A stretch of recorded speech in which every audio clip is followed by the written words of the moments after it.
Chosen one, right now, your name is being traded like currency in rooms you haven't even entered.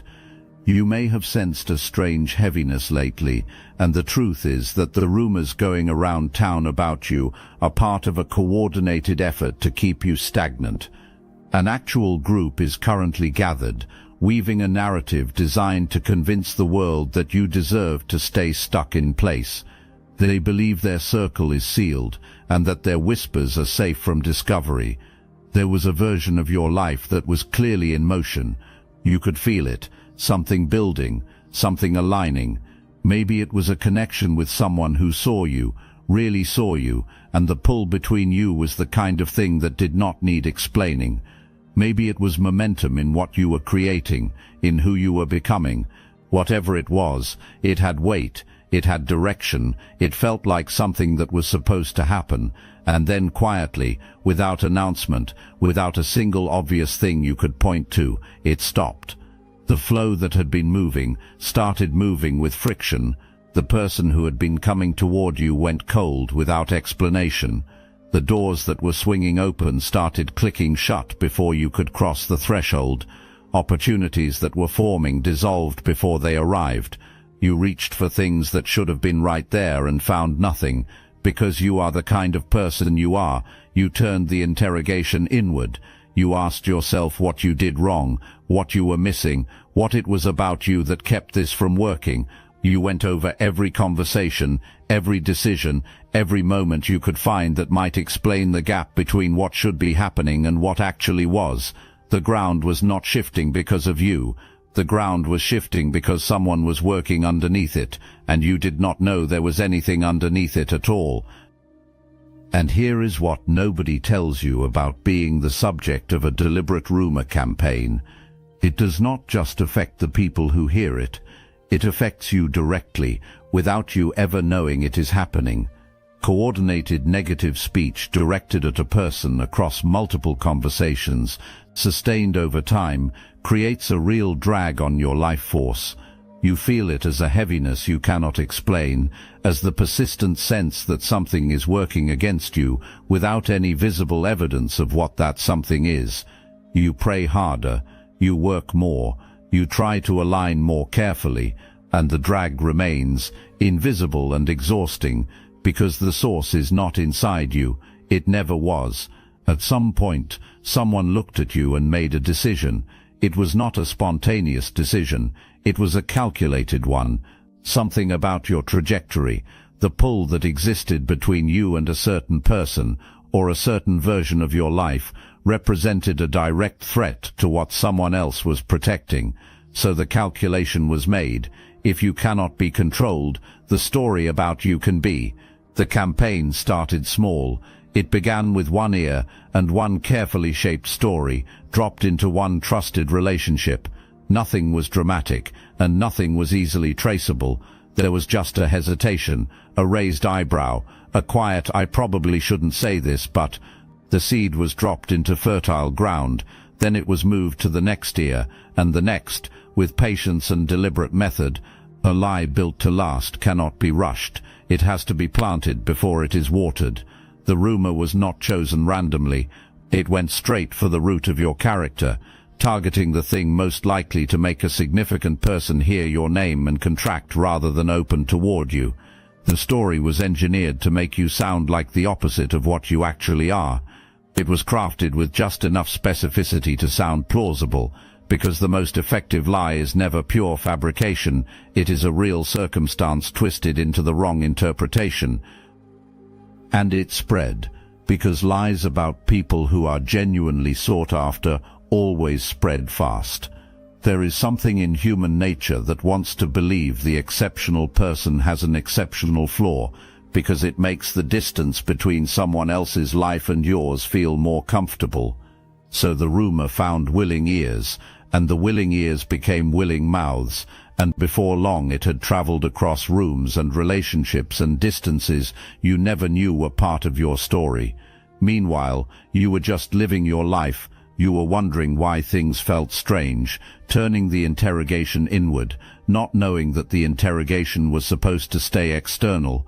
This is exactly what the whole operation was built on: your goodness, your willingness to self-examine, your tendency to assume you are the variable before you examine the environment. And for a while, if you are honest with yourself, it worked. They made one mistake, one critical, irreversible, cosmically ironic mistake. They targeted the wrong person, and in doing so, they set in motion the very thing they were trying to prevent. Before we move forward, you need to see how this was actually built, because when you understand the real mechanics of it, you stop feeling like you imagined something was wrong. You start seeing the architecture for what it is: fragile, human, and full of cracks. Think of where it happened, not in some dramatic setting, but somewhere far more ordinary. A living room, a group chat notification lighting up multiple phones at the same time, a call left on speaker while someone listens from across the room. That is the environment where your name was weaponized. The tone was casual, comfortable, almost bored, except for the specific mean-spirited excitement that lives in gossip, that is particularly targeted and particularly designed to wound. The conversation did not begin with "I want to destroy this person." It began with something that sounded like concern, something that sounded like reluctant insider knowledge passed along out of obligation, and then the story came out, shaped, refined, delivered with just enough warmth to feel credible.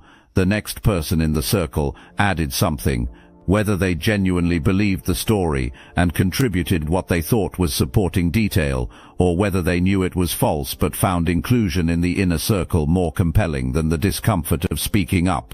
Either way, the story grew. If this resonates with your inner knowing, hype this video to help fellow chosen ones find their way here.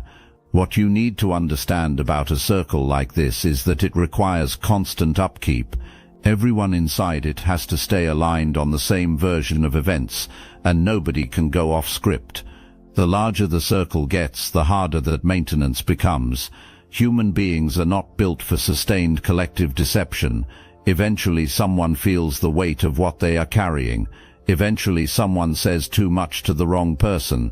Eventually someone decides their loyalty to the truth is stronger than their loyalty to the group. That decision is the crack that everything eventually falls through.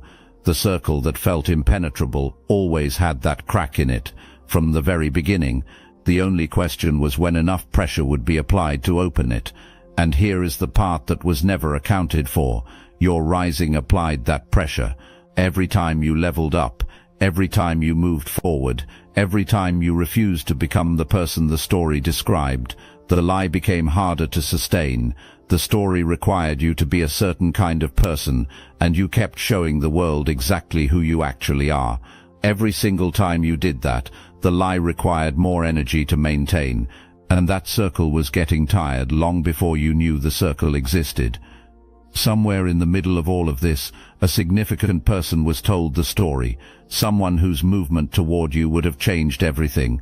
This person believed what they heard, made decisions from it, pulled back, went cold, and stayed inside something that was never the right fit, because the story they were handed made the right thing sound like the wrong thing. You felt that absence in ways that were hard to name. You felt the specific, aching confusion of a connection that was real, but was not moving. You felt the pull toward something that kept not closing the gap. You lay awake in the space between what existed and what your body told you should exist, without any framework for understanding why those two things would not reconcile. You could not grieve it properly, because you could not name it. You cannot heal from interference you did not know was there. So instead you carried it as a general weight. You told yourself you were too attached. You focused on yourself, worked on releasing it, practiced letting go over and over, releasing something that was never yours to release, grieving a distance that was manufactured rather than real. That was the cruelest part of what was done, not just that the separation was created, but that you were handed the emotional cost of it as though it were your own fault. That weight is not yours. It never was. Now here is what you need to know about the person who was handed that story. Despite everything that was arranged around them, they have been thinking, quietly, in the hours when the noise around them gets low enough that their own honest mind gets loud. The math they keep running keeps coming out wrong. The story does not line up against what they actually observe when they pay attention to you, and they have been paying attention more carefully than you know, watching the way you move through difficulty, watching you extend warmth when warmth is not being extended to you, watching you be yourself so consistently and so undeniably that the version of you they were given keeps colliding with the version of you they actually see. There is a threshold past which a person with any genuine honesty cannot keep choosing a story over the evidence directly in front of them. That threshold is approaching, and what you need to know is that the universe has already arranged the thing that tips it. Something is about to surface, and when it does, it is going to land with the specific force of something that has been building for a very long time. Chosen ones, they never expected this, and they really didn't expect us to keep talking. You've noticed it, Chosen One channels disappearing, videos pulled, voices scrubbed from the platform. The mainstream media is cracking down on us, but we will not give up our voice. And now we have something they truly can't: silence. The technology used to suppress consciousness has been reverse-engineered, and Destiny Engine is the result. What was once used against humanity is now your ascension weapon. Join Destiny Engine and you're supporting your favorite channels while leveling up yourself at the same time. It's a 360 win. You can now MK Ultra yourself into 5D superpowers. Destiny Engine bypasses the conscious mind and rewrites the source code directly. Reality bends faster. Synchronicities stack. Your nervous system upgrades to a higher bandwidth. Put on headphones, press play. That's all. For $1, you switch sides of history. Click the link in the description. The takeover is internal. Something was taken from you. Not just feelings, actual measurable life force, real momentum, real time that belonged to you and was redirected by interference you never consented to. There was a period where things that should have moved did not move. The abundance that is genuinely native to someone of your caliber was blocked at the source. The creative energy that should have flowed came out as a trickle. The right opportunities would materialize just enough to be visible and then dissolve before you could reach them. Financial flow carried friction it should not have carried.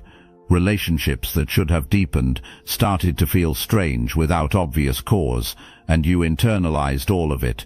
You decided you were the problem. You started carrying a verdict against yourself that someone else wrote. On top of everything that was actively working against you from the outside, you were quietly dismantling your own confidence from the inside, doing their work for them without knowing that was what you were doing. That ends here. With this understanding, with you seeing clearly what actually happened, you were not the problem, you were the target, and there is an enormous difference between those two things. One asks you to change yourself. The other asks you to recognize what was done and stop carrying someone else's war as though it were your own personal failure. This is also where the energy of this whole message shifts, because recognizing what was done to you is not the same as choosing to live as someone things were done to. A victim is defined by what happened. A victor is defined by what they do with the clarity that follows the understanding. The difference is not in the event. The difference is entirely in what you do with what you now know. You use it as information. You use it to see clearly. You calibrate from it. And then you get up fully, without apology, and you start moving from a place that nobody can touch because it is built entirely on truth. And then something happened. Maybe it has already happened for you, and you are still processing what it means. Maybe it is incoming, so close you can feel its pressure building against the atmosphere of your life. Either way, it is real, it is irreversible, and it marks the moment the entire architecture of the lie began to collapse. The information surfaced, not through grand dramatic exposure, but through the ordinary mechanics of people who got too comfortable. A message forwarded to the wrong contact. Something said out loud in a room where it was not supposed to be heard. A private conversation shared one time too many with one person who turned out to be less loyal than anyone assumed. Carelessness is always what breaks these things open, and carelessness is precisely what happens when people become certain they have already won. Whatever the specific mechanism, the information landed in the hands of someone who needed to see it at the exact moment they were most prepared to understand what it meant. Information received before you are ready for it just rolls off. But information received when you have already been doing the quiet math, when your body has already been telling you something does not add up, that information does not just inform you. It rewrites everything instantly with the terrible and clarifying force of a truth that has been waiting for its moment. The anger that came with that rewriting was real and specific.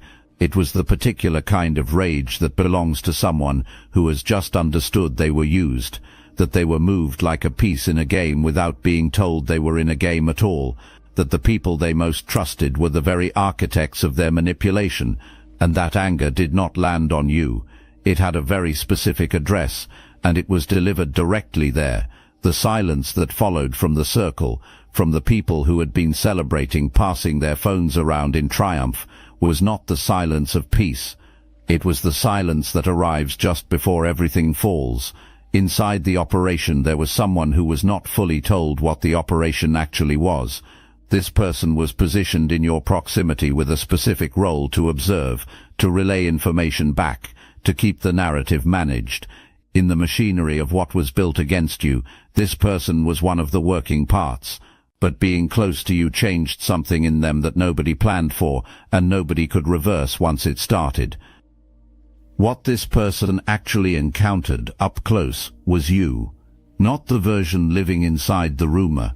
The real version, the way you carry yourself when things are genuinely difficult, the way you still extend kindness when kindness is not being extended to you, the way you speak about becoming and healing, and love not as performance but as genuine lived commitment.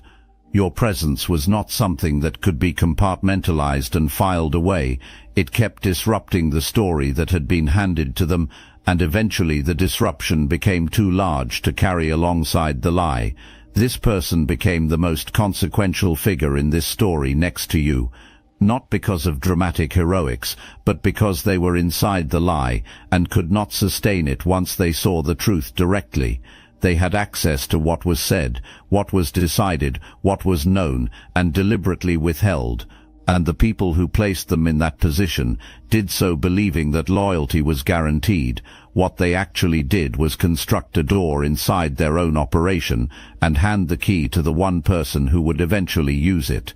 The surveillance became the witness, and the witness carries receipts that do not require interpretation, evidence that speaks in the plain, unambiguous language of real words, real voices, real admissions made by people who felt too safe inside the circle to be careful. You cannot argue with that kind of evidence.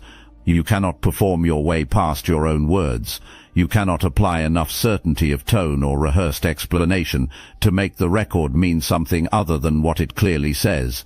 And the person who needed to see all of it is now sitting with it, going through it slowly, watching the story they were told dissolve as the truth fills the space where the lie used to live.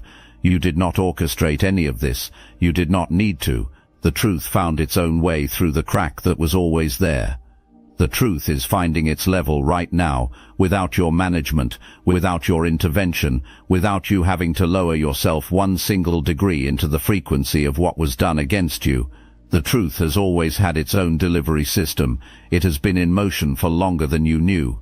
What you do need to decide, and this is the whole charge of this moment, is who you are going to be when that delivery completes itself. Something is coming toward you. It may arrive as an apology. It may arrive as an opportunity that was always supposed to be yours, now cleared of what was blocking it. It may arrive as recognition for what your work and your light and your genuine contribution have always deserved. It may arrive as a conversation with someone who now holds a very different understanding of who you are. Whatever form it takes, it is coming. The channel is open. The block is dissolving. The flow is returning with the full force of everything that was compressed behind it. The only real question is whether you receive it from your full height, standing in everything you actually are, or whether you are still crouched in the doorway carrying the weight of a verdict someone else wrote and got entirely wrong. Let me say this plainly, the verdict was wrong. It was always wrong. And the fact that you kept going, kept building, kept bringing your light, while someone was actively working to extinguish it, that is not a small thing. That is the most powerful character reference that exists. You did not defend yourself by arguing.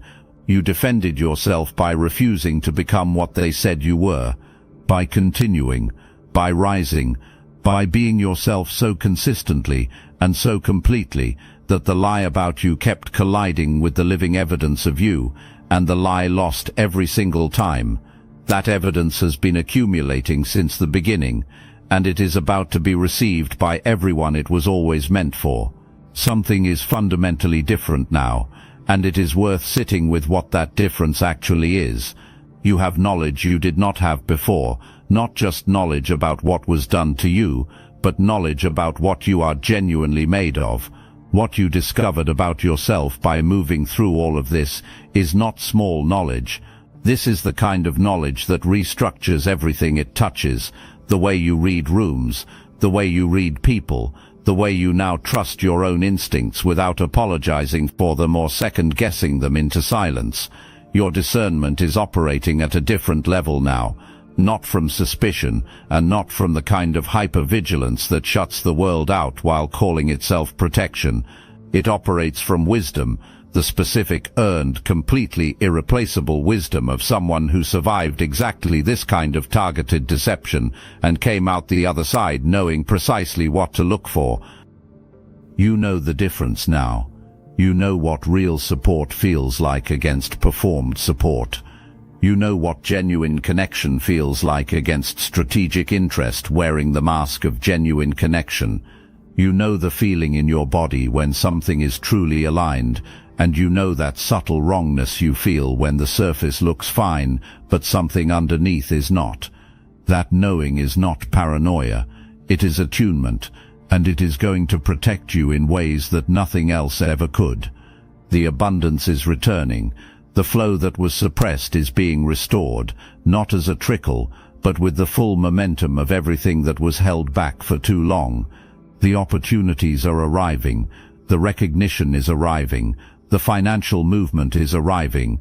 The right people with clean hands and genuine intention, who see you without the distortion of the rumor, are coming toward you to build something real rather than extract something convenient. Your name is being said differently now.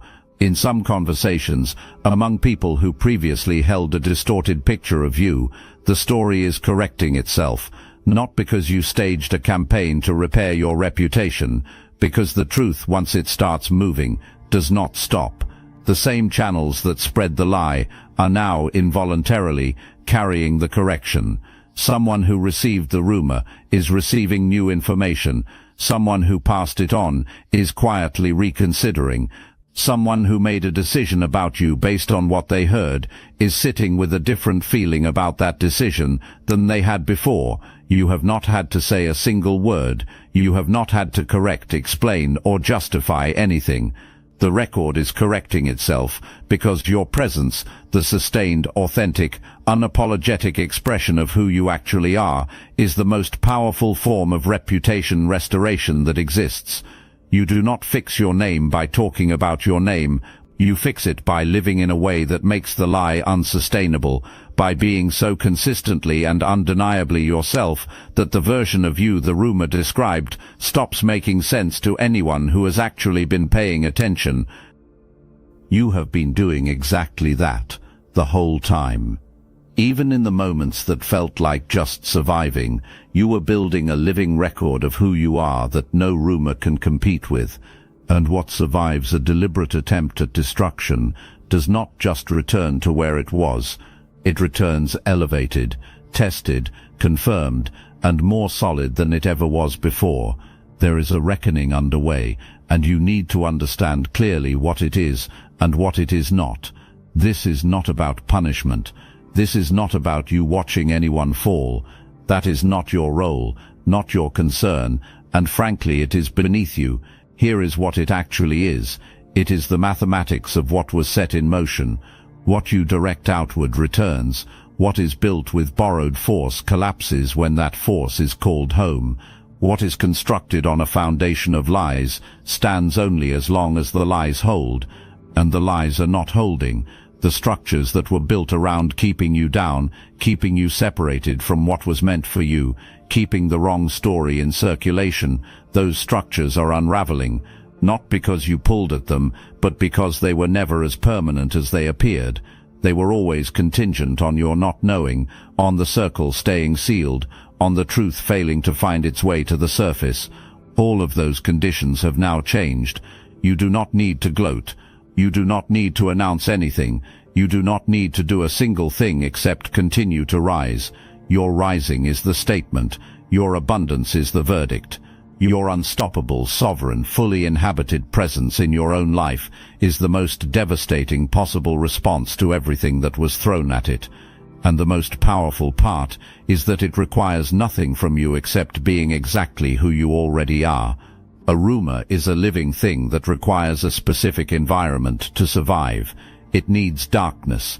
It needs willing carriers, people who pass it without verifying it and invest their energy into keeping it moving. It needs the absence of the truth in the same space. Your rumor had all of those things for a period, but the light got in. The willing carriers started losing their willingness as the evidence shifted and the story became harder to hold together. Your authentic self, the version of you that could never be permanently suppressed, kept surfacing in ways the rumor could not account for. And a lie cannot survive sustained contact with the living truth of the person it claims to describe. So the rumor is running out of air. Not dramatically, not with any public retraction, just quietly in the way lies die, by becoming too heavy for anyone to keep carrying. The excitement that fueled the original spreading has been gone for a long time. What remains is only the weight of something that was never true, held by people who no longer have a compelling reason to hold it. As that weight is put down, the version of you the rumor described dissolves from the picture. What remains is only what was always real, the version that was always there, the version you never actually stopped being, even when the world around you was hearing a different story about who you are. That is not a comeback. That is a reveal. Comebacks suggest you were gone. You were never gone. You were temporarily obscured. And now the obstruction is clearing, and what people are seeing is what was always there. One more thing before the close, because there is a choice ahead of you that genuinely matters. Something is arriving with an offering. Maybe it is an apology. Maybe it is a conversation that has been overdue for too long. Maybe it is an attempt to rebuild something that was broken before it ever had a real chance to exist. Maybe it is simply the closure that has been owed to you and withheld long past when it should have arrived. When it does arrive, you are going to feel the pull of your history. The old wound underneath all of this is going to make itself known. There is going to be a moment when the version of you that lived through the middle of this situation wants to respond from that place, from the longing, from the waiting, from the part that just wants everything resolved and finished and whole. Do not let that version answer. Let the version that came through all of this answer instead. The version standing in this moment with full understanding of what happened, with wisdom earned the hard way, with discernment sharpened by fire, and with an unshakable knowing of exactly what you bring and exactly what you deserve. Let that version be the one who speaks. Here is what choosing from that place actually feels like, so you recognize it when the moment comes. It does not feel like coldness or indifference. Choosing from power feels like stillness. It feels like being rooted so completely in yourself that the weight, the significance and the emotional pull of the moment cannot knock you off your foundation.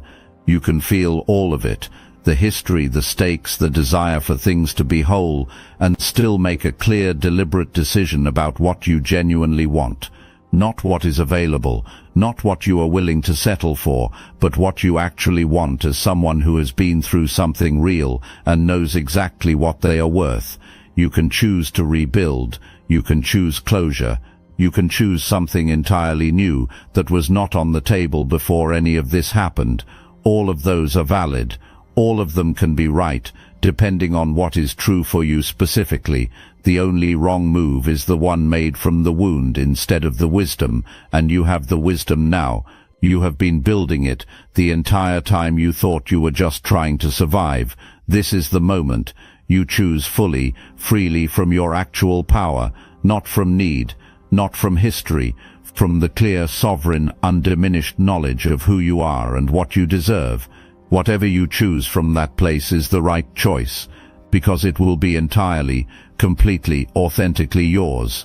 You put your attention here, on what is in front of you, on the life that is opening, on the people arriving in it with clear eyes and genuine hands, on the flow returning with the full force of everything that was compressed behind the block, on the purpose that is finally meeting the world without anything obstructing it, on the version of yourself that came through everything designed to reduce you and came out larger, clearer, more sovereign, more completely and unassailably yourself than you have ever been before. The rumor was supposed to be your story. It was supposed to define how the world saw you. It was supposed to be the ceiling of what you were allowed to become. Instead, the rumor became the origin story. It became the thing that revealed exactly who was in your corner and who was not. It became the thing that sharpened every instinct, tested every foundation, and ultimately, in the particular ironic way that only the universe can arrange, sent you directly into the fire that burned away everything that was not truly you, and left behind the version of you that nobody will ever again mistake for someone who can be managed, reduced, or controlled by a group chat and a carefully planted lie. The lies about you became proof of your worth. Nobody builds a burn book for someone who does not matter. Nobody runs an operation against someone who does not represent a genuine threat to the status quo. The size of the effort against you is the most accurate measure of the size of what you carry. They told lies about you, and you became the truth they cannot argue with. They spread rumors about your worth, and you became a living demonstration of worth that needs no defense. They tried to hold you down, and you leveled up. 5, 4, 3, 2, 1. This is not a countdown to someone else arriving in your life, and it is not a countdown to external validation or the moment someone finally tells the full truth out loud. This is a countdown to you, fully in your power, standing in everything you survived, receiving everything that was always meant for you, with both hands open and no apology owed to anyone. Just you, leveling up.